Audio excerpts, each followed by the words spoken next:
Let's go. Introduce yourself, yeah. Hey, how you doing? It's your boy, Common with TapNNOCapN. I'm here with Tony Oliver. How you doing?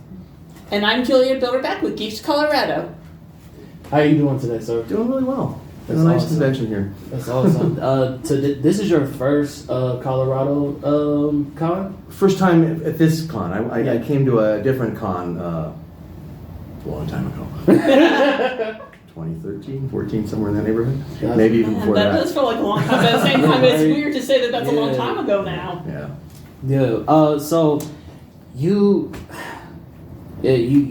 done so much for this community. You've impacted so many lives. Voice actors that not only have become like students of yours, but also like family. Going to marriages and going to funerals together. What is it like cultivating that type of relationship outside of like being on screen or being like voice acting, things of that nature? I think it's like any other job. These are the people I work with, so they become your work family. It's you see them, if you don't see them every day since COVID, I at least hear them twice a week. If we're working remotely, and because I teach, I've had exposure to a lot of actors. I've been really fortunate to have these great students. I mean, people say, "Oh, Tony's a great teacher," but these were great students. The truth of the matter is, all I can do is give advice and some tips. They have to do the work to get there. But it's been interesting. I didn't expect this. Honestly, I wasn't sure I would still be relevant this far into my career, because usually people drop off. They go do the other things, or there's no fandom for them in this. And I've been really fortunate that I've gotten to do that. So it's been interesting. It's not something I planned, and I'm just kind of grateful right now with where I'm at and where the fandom is at, and I can't wait to see what happens next, because I'm not done.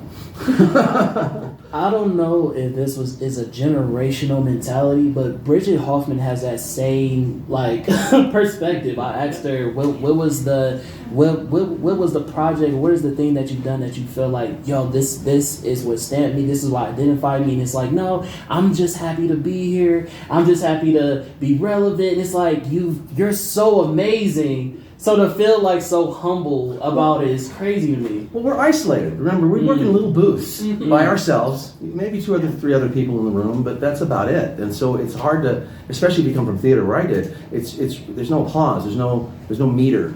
So it's if someone like Bridget who has not been on the con circuit, she now sees it and is a little overwhelmed by how much her performances have meant to people. It's really, it took me a few years to get my head around. I just thought, oh, this is the fluke or something, but oh, it's not me, it's the show. But it's all of us. It's not just one thing.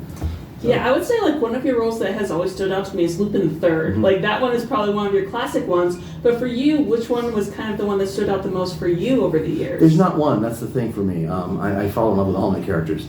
But I have a list. Generally, Rick Hunter from Robotech, because he was my very first series. Also was the show that convinced me that I should be a voice actor. Because up to there, I was having a terrible time. I was auditioning for a bunch of stuff. I wasn't making all for camera movies. I did a couple of really bad B movies that I was little tiny parts in, and I was terrible. And oh no. I actually asked my wife on the last movie I was in that actually made it to the theaters. I asked my wife, was I really as bad as I thought I was? She says, oh honey, yeah, I'm so sorry. At least she's honest with you. She also tells me when I do a good job, so she's the one person. You should, as an artist, you should have someone who tells you the truth in your life. But I lost my train of thought. I forgot where we're going on that. I can capitalize off of that. Speaking about you doing live, you were speaking about how you actually want to do some type of cameo. I think you said with Robotech. Yeah. Okay, yeah. Yeah, my favorite thing I would really want to, and now that I've just learned that they're starting to move on the movie again, the live action movie again. I've always thought it would be great to have because I can't. It's like Rick, he's 17 years old, and I have a grandchild that's that age, almost. But I'd love to be the bartender that serves Rick a drink and then walks away talking about what a wuss he is. I think that would be fun. I thought that was really dope that you shared. Your panel was so amazing, and I wish I ain't gonna say I wish I didn't have an interview, but you know, I wish I didn't have to leave early because I just loved it. I know I asked you 1,000 questions. Yeah. Thank God. Somebody has to. I only have so many stories that can come off the top of my head. Speaking about voice acting and the way you start off, you said that you got lucky and that you just kind of just shooting your shot. You pretended that you had a lot of experience and you didn't. You just so happened to get the part. Now, with that being your experience, would you take somebody who's not experienced with voice acting and say, hey, if they got it, then they got it? Or do they have to have a long resume to get into one of your projects? No. First of all, I don't cast anymore, so thank God, because that's a whole other set of politics I don't want to deal with. With your friends getting mad that they don't call you in. It's a 16-year-old kid and you're 60. What are you talking about? But I get a lot of new actors. I happen to work, 99% of my work is done with Bang Zoom Studios. As a director, it's almost 100% of the stuff I do is with Bang Zoom. And they have a great casting department there. I also teach with Adventures of Voice Acting, which is a partnership with Bang Zoom. Bang Zoom actually owns that school. And so I get a lot of new people. No, the answer is you don't have to have a long resume. What they do look for, and what I would be looking for if I was casting, is someone who's actively working at their craft, not expecting that, hey, I went to school, I got my degree, now hire me, because that's just not the way it works. As an actor, you are constantly improving. I'm still learning. If I didn't teach, I would be taking acting classes every year. Wow.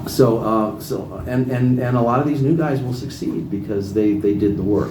The thing is, it's not just show up and thing. You have to have done the work to get there. And because once you get in front and there's a script in front of you, you're expected to be a professional actor. And there's things you have to get over to become a professional actor. And one of those things is self-consciousness, and that's what comes up, and that's what kills a lot of careers. So people just get in their heads and they just can't get beyond that. So for those aspiring actors, what do you recommend they do to try to get that first foot in the door? Well, it's not a matter of foot in the door. It's the prep work before you try to get the foot in the door. Because the door is going to open when it opens. Okay. I don't care how long you knock or whatever. It's going to open when it decides to open. But you have to be ready when it opens. Okay. So what I suggest that people do is get your acting stuff together. The first thing you want to do is become an actor. It's voice actor. Yes. Okay. Yes. And acting is a craft. There's a profession to it. There's techniques to it. There's a lot of things to learn, and a lot of it's getting out of your way and learning how to be childlike again, and a lot of other things like that. So that's the first thing that you need to do, and that will lead you to where you should be. Okay. Because eventually you will network with people. And right now, when I first started, who knew how you got in? You know, I just tripped and I stumbled into it. But now most people get their work through referrals from friends. It's very much a relationships business.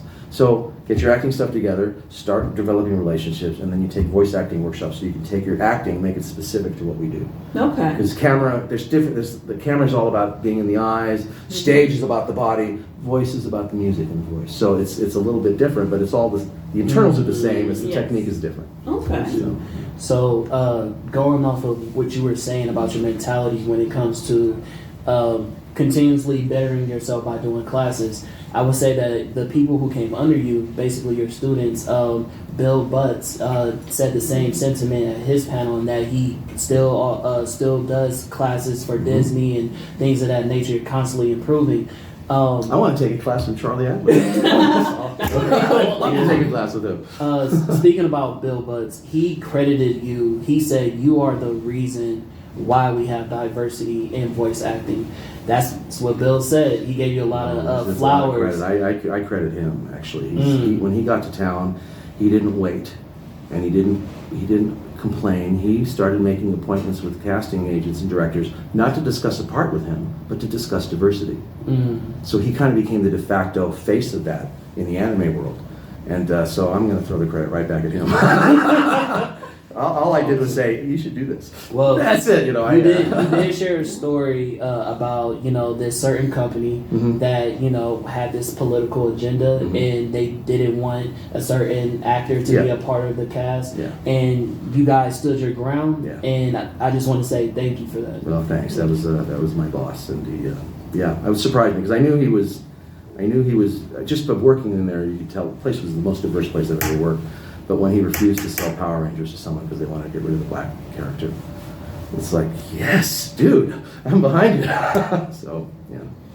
And right now with the current politics that we're dealing with, like it is an election year and everything, Do you have any concerns or hopes for the future in the direction of diversity in the industry? I have a lot of concern. Oh, the industry? No, the Yeah. industry is making efforts, at least in the areas that I can see, to be more diverse. There's an active reach out at Bang Zoom across the board, across all ethnicities. Yeah, I do feel it for our country, and I fear that we're moving in a direction that's anti-diversity, and that will ultimately not only hurt the people that are being affected by that, but I think it hurts us all, because the diversity is where our strength is, not in our little tribes. So Respect that. wait, I never get political. That's why I was like, I'm more the industry versus, Yeah.